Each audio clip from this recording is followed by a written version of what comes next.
And I ain't got no long bios to read about them. These people are dope, so we got some heavy hitters. The next person I have is High Heel Doula from High Heel Productions.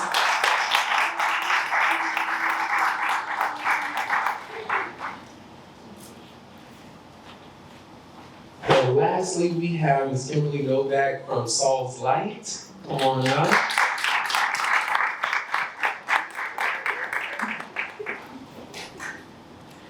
And to get this energy started, this is gonna be real not cute of me, but bartenders, can y'all bring up some bottles of water, please? I'm gonna have y'all introduce yourselves. I know, I forgot the orders. It's all good. It's all out of love. I'm gonna have everyone to go by and introduce themselves and tell a little bit about your energy and what you do as it relates to maternal health. So, hi everybody. Thank y'all for being here and just being, in the space together to talk about something, as you mentioned, we all came from. Thank you. Oh, yes. Thank you. I appreciate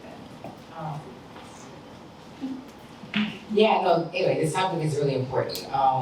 Whenever you invited me to be a part of it, I felt very seen because I find that there's not a lot of spaces just to talk about this, just to talk about us, which we can get into why later. But so I am Danielle Mason. I am, first off, I would say I'm a healer, first off. I'm a psychologist by training, but I'm a healer. When I came into this world, this is what I came to do. So I'm a psychologist just by training. Most of my experiences thus far have been focused on the Black community, on Black women specifically. So that's clinical research, anything that's related to psychology pretty much has focused on Black folks and the liberation of Black folks. So I think that, that's one reason why I'm here, but I think that another big reason why I'm here is that I'm a mom, right? I'm a mom to a beautiful Black child. And they're 1 year old, and so I'm also a new mom. This is very fresh on my mind, fresh in my spirit. So I think I'm here for that reason too. So I'll be speaking, yes, as a professional, but also just as a Black woman who's mothering another Black child, which is important. Yes. Okay, so greetings, y'all. I am High Heel Doula. I am a full spectrum doula. I just made the decision to only do births at home, only do home births. I've done a lot of different births inside of the hospital and also home births, and I have found that a home birth, a mother is truly able to listen to her body fully without any interruptions. And as a doula, I'm like that intermediary, right? I'm just making sure that mama, baby, and daddy is okay. And making sure that the energy is fully welcoming for the child that is coming. So that's what I do, right? I'm a doula, I'm also an educator, I'm also a hip hop artist, I'm also a healer, I'm also a mother. My son is sitting over there. He gave me a very big kiss to, give me some encouragement as I came over here. But I'm here because maternal health is literally the most important health factor on the planet. Because as Dr. David said, all of us have come out of a womb. And when we heal the womb, we truly heal the world. The state of the world is because we have not tended to the state of our wombs. So that's why I'm here, and we're gonna get into the beauty of maternal health. And I'm gonna pass it over to Kimberly. Thank you.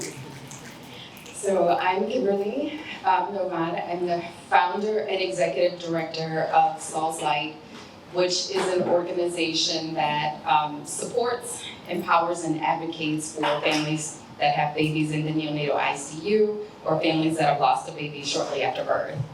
And so I founded this organization after my son Saul passed away in 2014. He was born early, and it was an experience that changed the trajectory of my life. I was a high school teacher, And so at the time I thought I must be the most like unluckiest person in the world. And then the more I came to learn about maternal child health in our community, I realized that we have a serious problem here, and that it wasn't just me or just my son, but it was a lot of other women and a lot of other babies. And it was a thing that really, enraged me to the point where I just like turned my life upside down. I quit teaching. I couldn't go back. And I committed myself to this fight that we're all doing daily. I deal mostly with infant health at every level through direct services, but also through advocacy at the state level. And what I understand is that the problem that we have with infant health is really rooted in maternal health, and is really rooted in the devaluation of women. And I think that, when we start to fix that, that is when we'll see better outcomes for our babies. I think we are already making it hot, so like, I'm here for it. This is the conversation. Let's begin. My first question is, what are some of the most pressing maternal health challenges facing our communities today, and how can healthcare systems address these issues to improve outcomes for our mothers?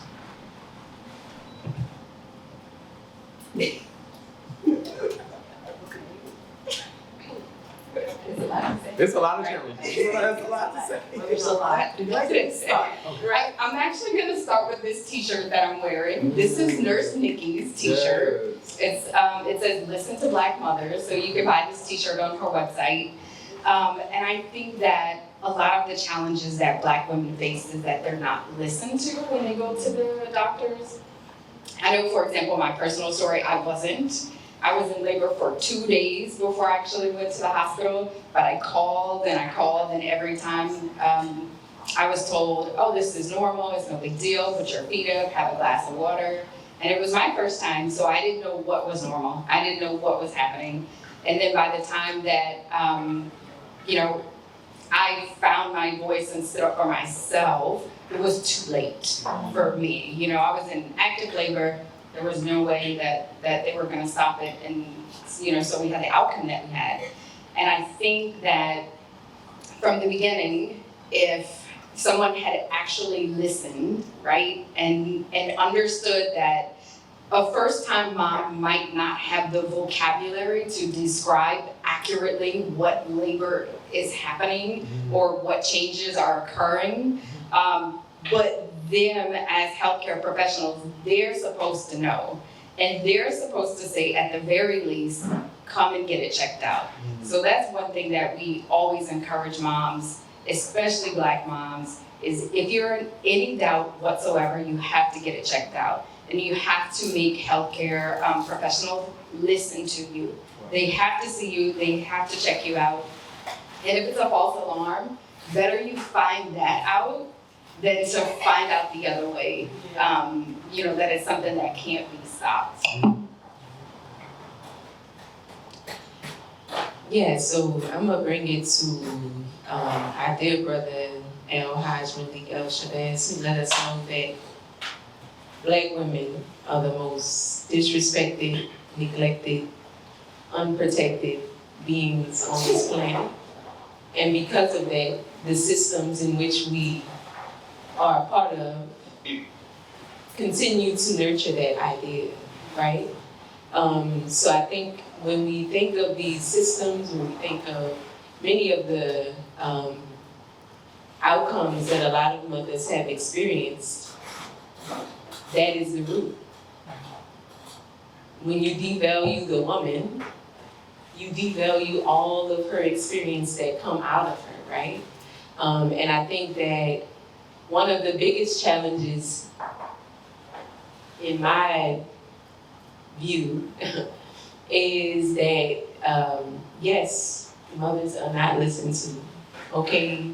A mother can be in the middle of a contraction and the doctors will not be listening to the fact that she is saying that this is painful, right?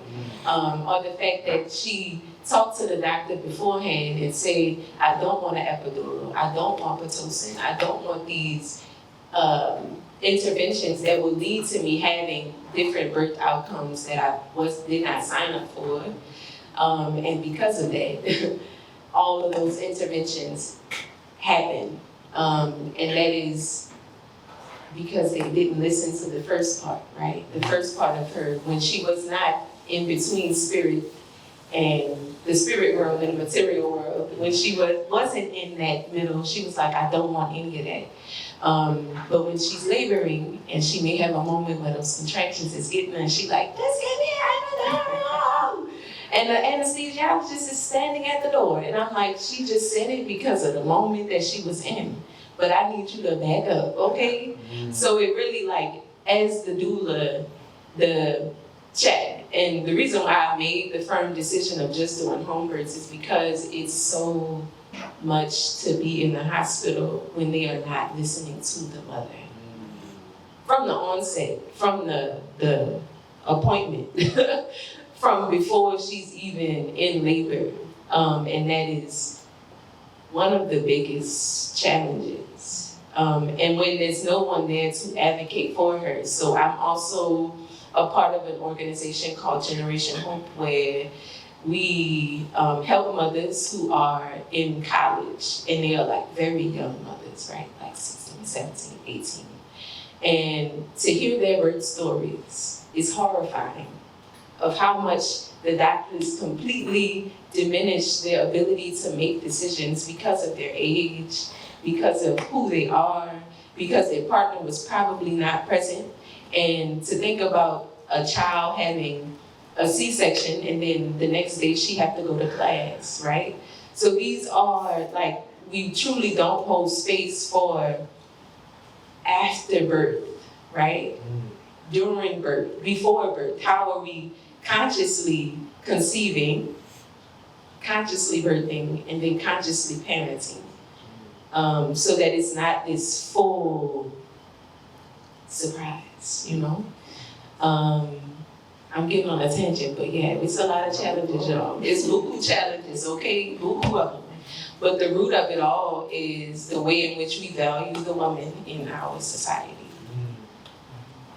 Yeah, I second that. That really is, and everything else flows from that root. And I would say it makes me think of what that root cause does to the psyche of a Black woman, the spirit of a Black woman, even in the process of even trying to become pregnant. So I'll speak for myself.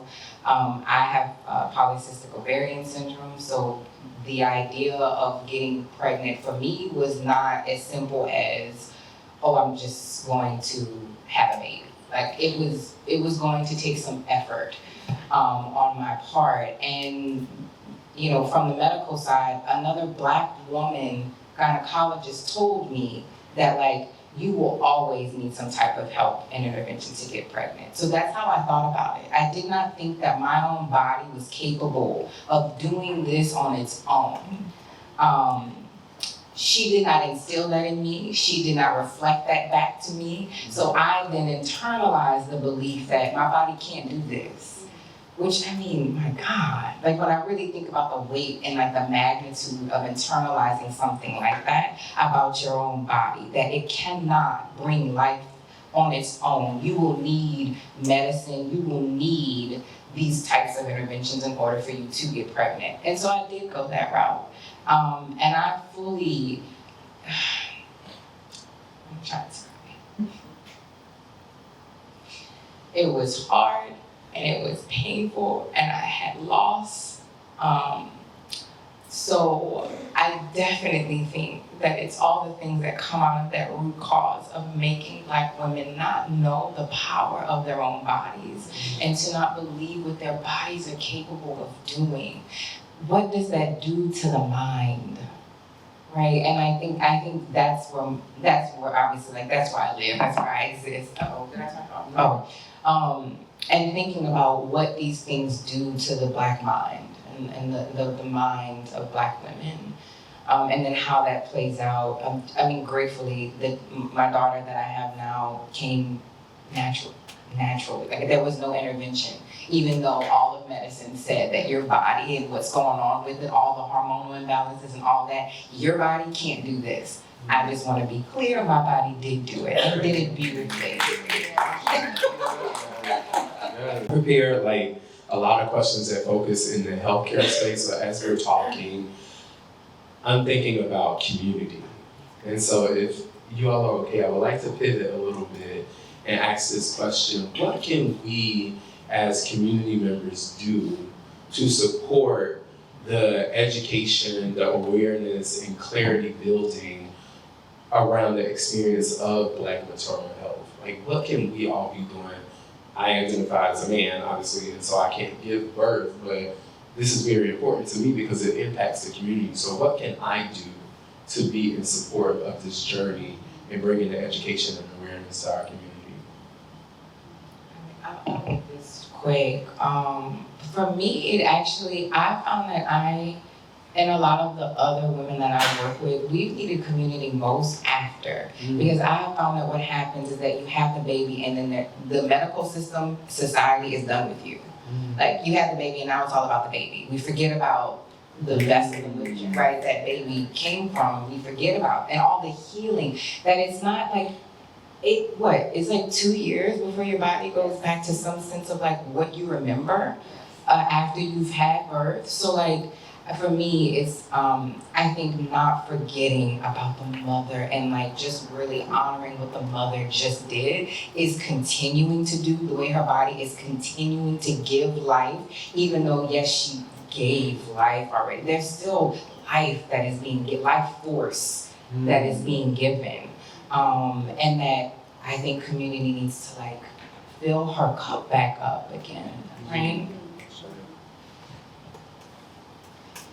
Yeah, I second that. Community is a very important pillar to the health of the mother. I'm currently reading a book that is called The Wild Edge of Sorrow.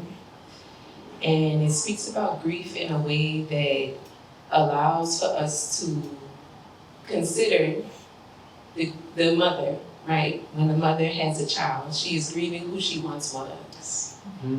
Right? She's grieving what her body used to be able to do. And when community surrounds her with that TLC, right? That tender love and care that she needs in order to fully embody who she is becoming. That particular piece is missing.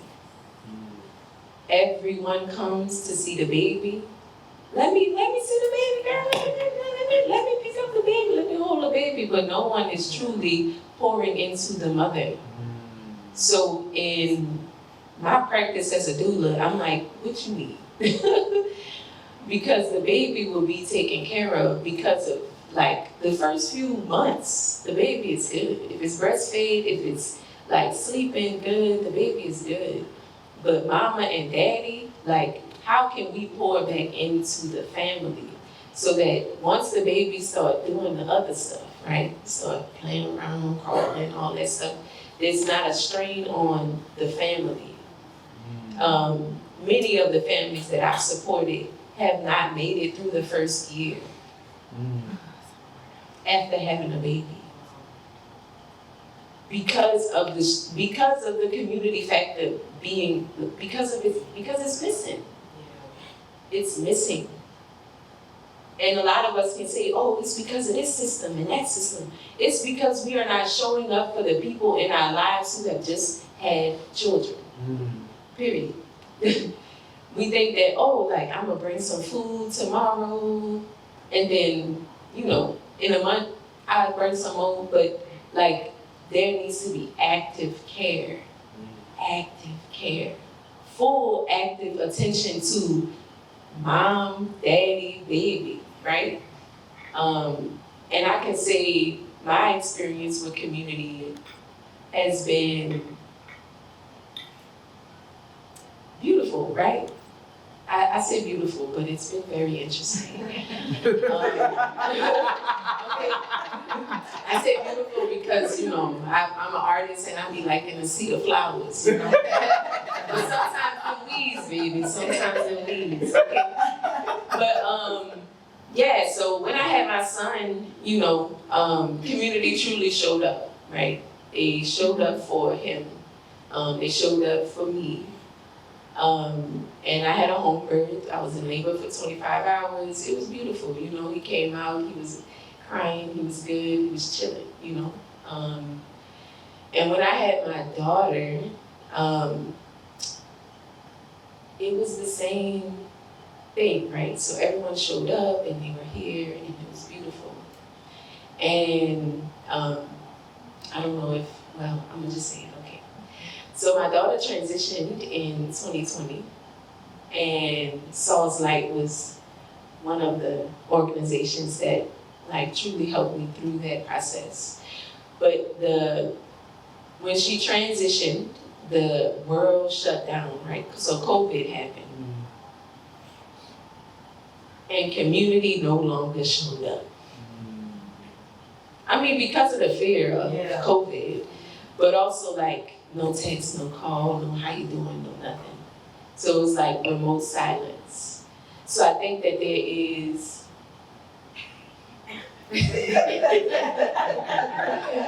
okay, thank you. I think that there is a very important missing link to maternal health that has to do with community. And community truly showing up for what it is, you know, not showing up with all of these fantasies of what needs to happen, but if mama just had a baby, how can we clean up her house?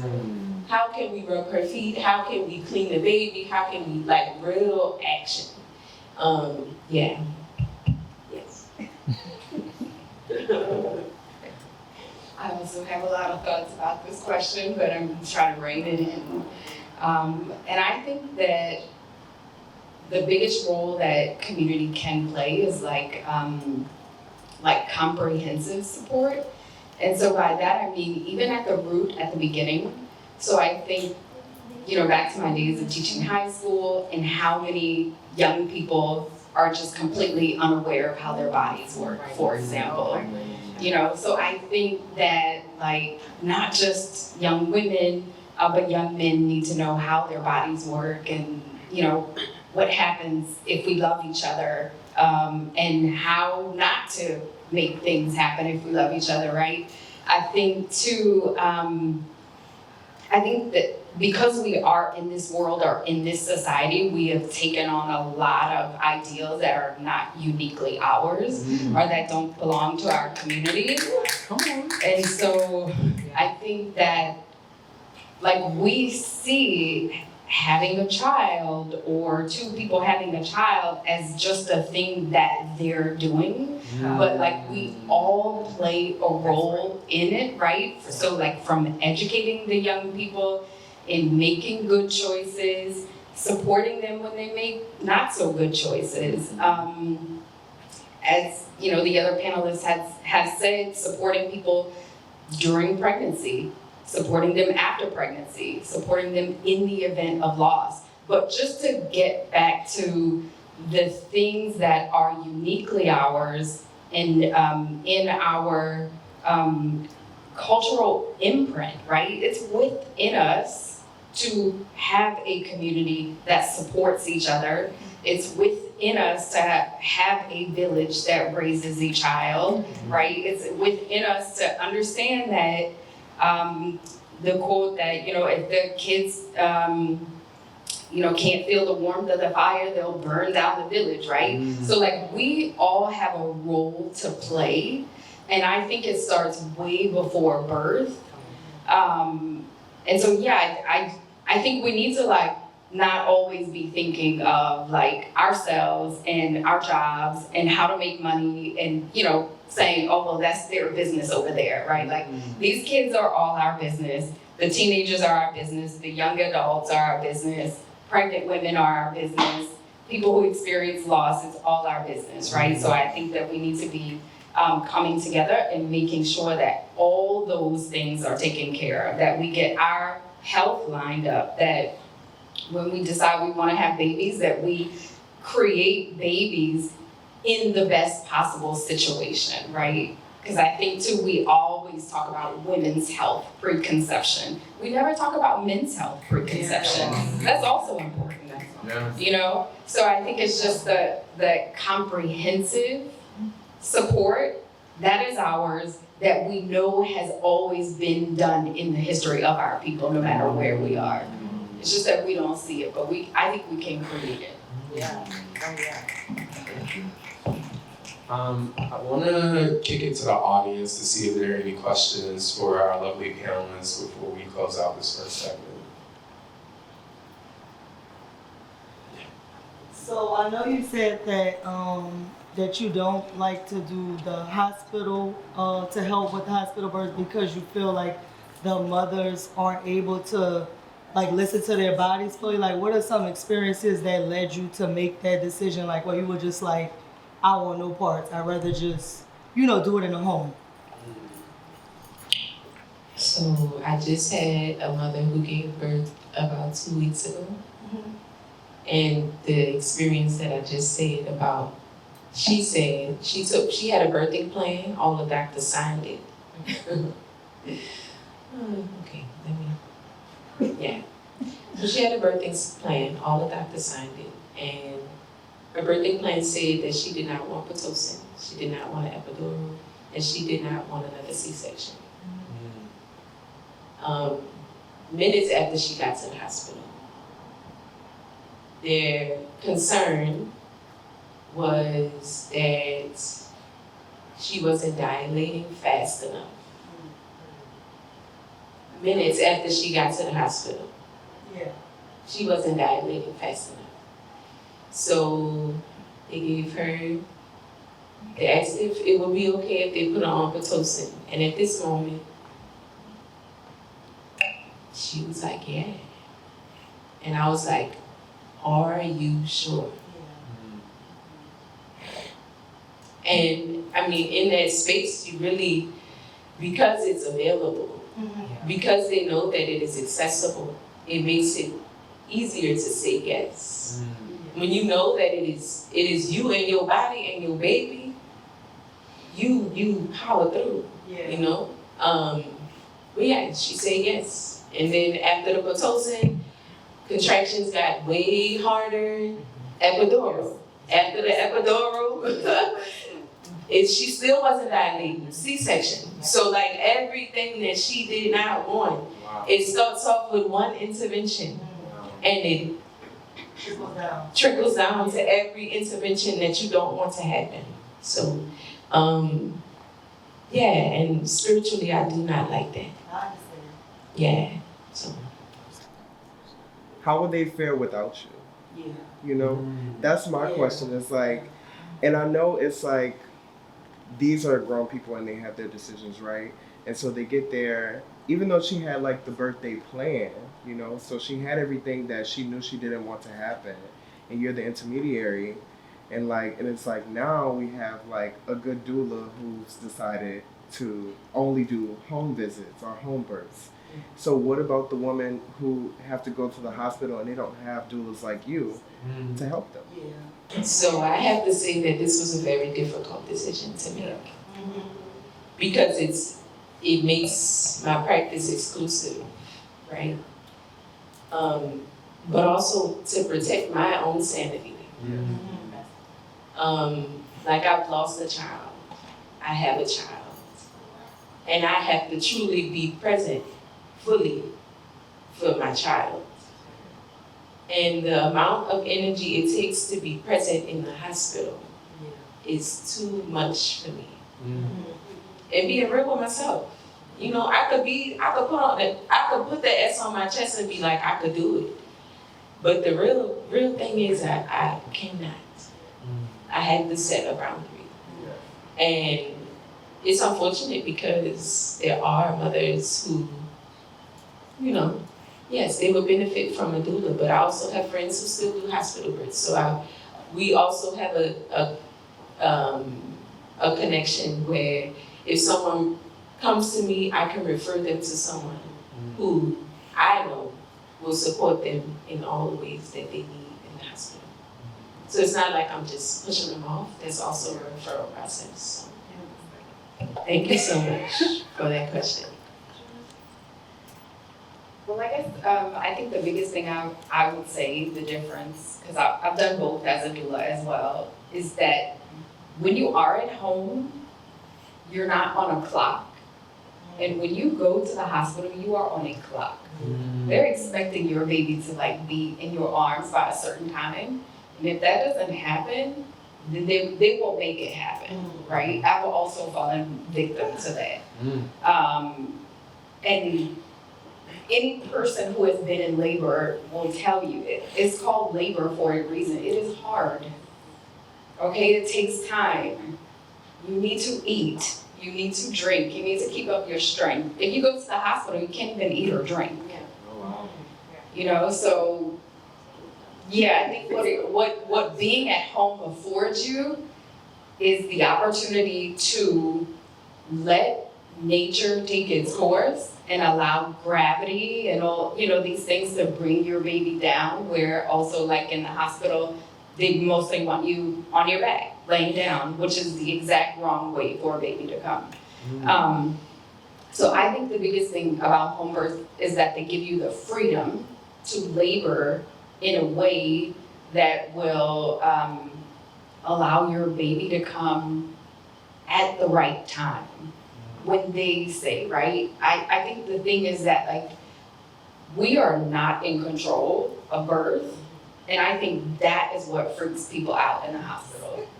Because being in the hospital is all about control. And this is like really a thing where, I think you called it being in between the spirit world and the material world. It really is. It really is. It's a spiritual experience. Yes. And the hospital doesn't know what to do with that. Yes. It's a spiritual experience. You had the compound. You about to answer the first one? Go ahead. Yeah, I mean, the home birth, similar to what Kimberly just said, you're in control. So, Get in the water. yeah, you could get in the water, you could get in the shower, you could take a walk, you could eat something. Like, you are in control of your birthing experience collectively, right? And the hospital is the exact opposite of that. So knowing that as you get to the space of wanting to welcome in a child into this realm, like, continue to keep your control. And the eating thing is a whole nother thing, okay? All right, there's no way I would have made it through 25 hours of labor without eating. Without eating, you cannot. Impossible. I want to plug. Impossible. I want to plug Supreme Midwifery. Shay, she does Supreme Midwifery. And so for anybody that is thinking about conceiving or having a home birth, she's a Black midwife.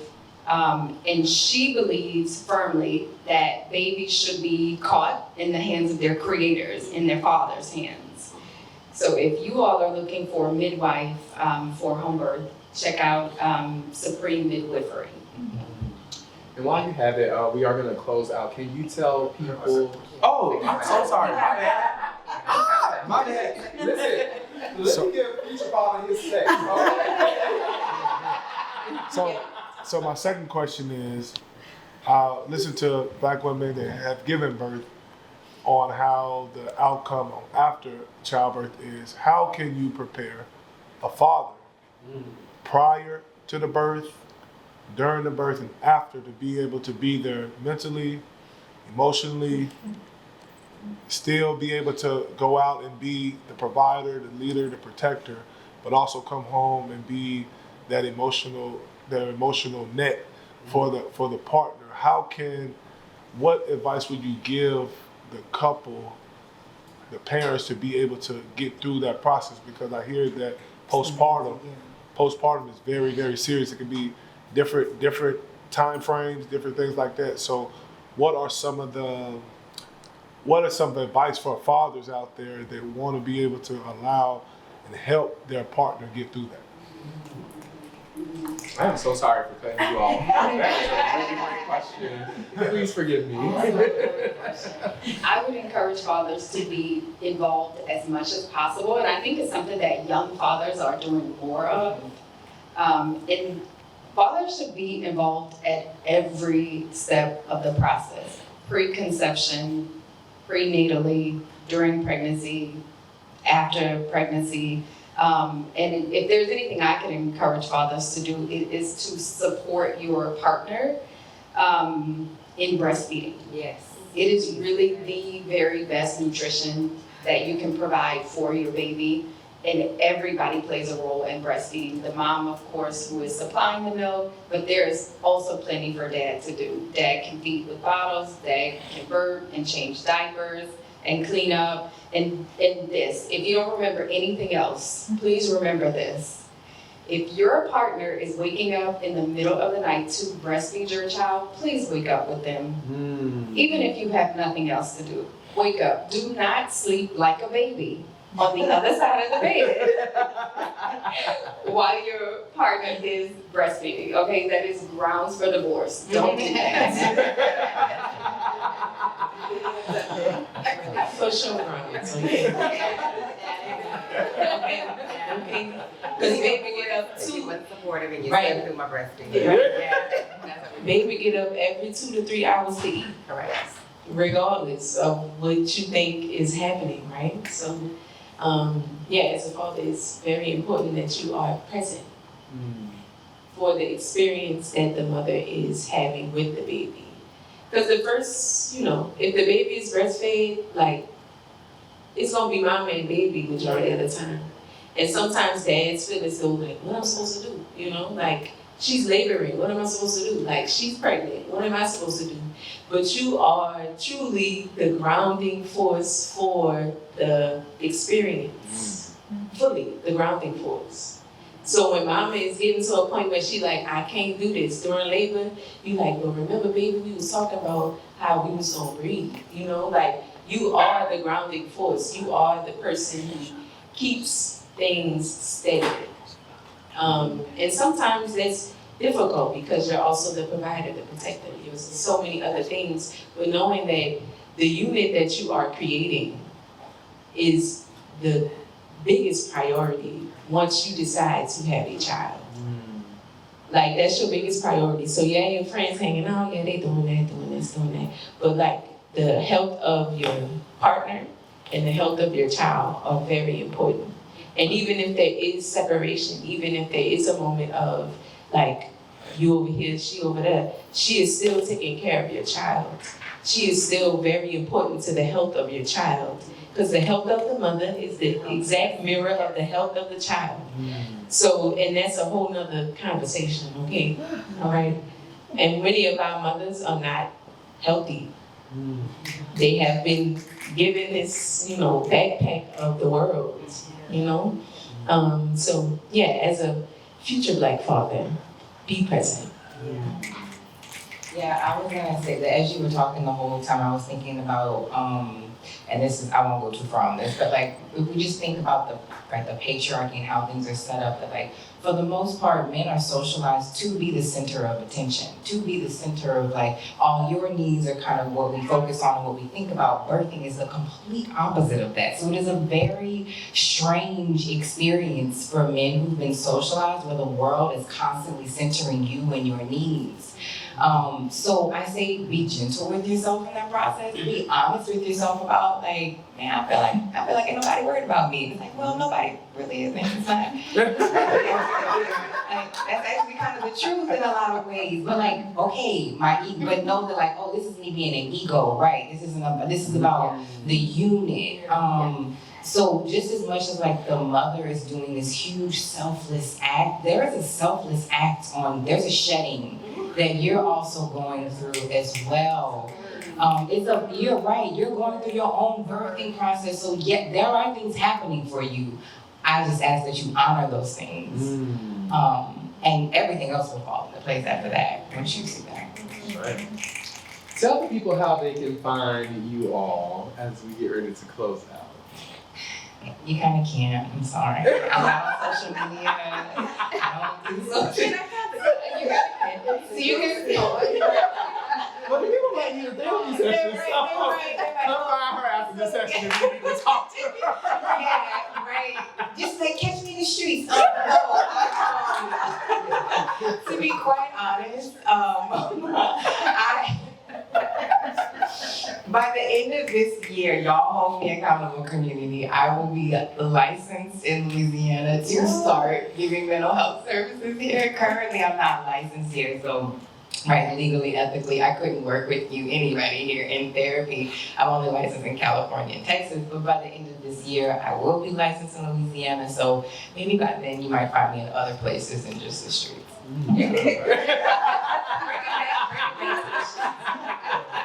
Don't forget the streets.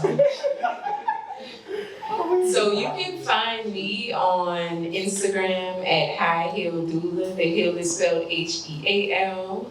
And you can find me, all the services that I offer on my website at highheelproductions.com. Yeah. We are on all social media platforms. It's the spectrum. The streets. Two platforms. All social media. Okay. But what I really need from y'all is y'all support on Give NOLA Day. So Okay. Give NOLA Day is Tuesday, May 7th.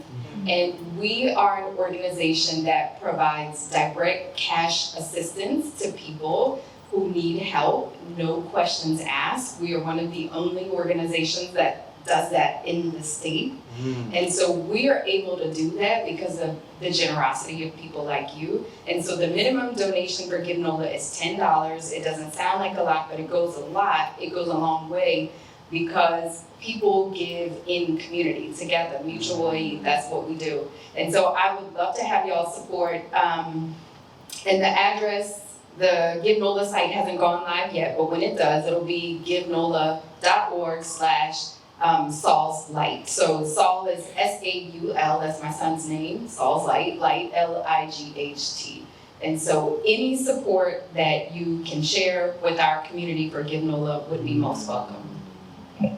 Y'all give these healers a round of applause. Thank you so much. Spirit is telling me that we need to spin the block again for this conversation, and so I would love to have y'all back. I have become even more intrigued and interested about Black maternal health after hearing about my mom's experience, and so I think that we need to not only create more space for these conversations, but there were people who asked questions that were like very personal and like, what does it look like for us to have those community healing conversations about Black maternal health and how it is truly connected to community. So I just want to thank y'all in advance and know that I will be reaching out again because I think we need to continue to have these dialogues about Black maternal health and its impact on our larger community. So thank you all so much. Let's give them another hand.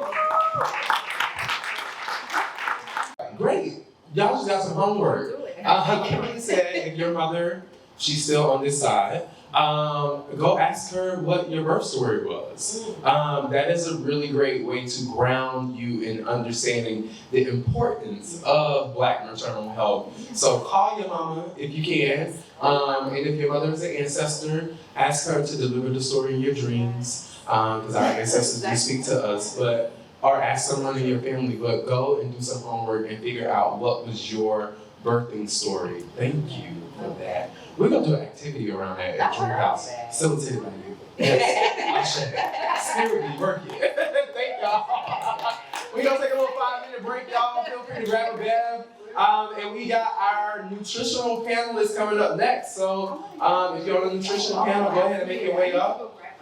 Yes, pictures, if you need to connect with the team, they will be there as we take our little 5-minute break.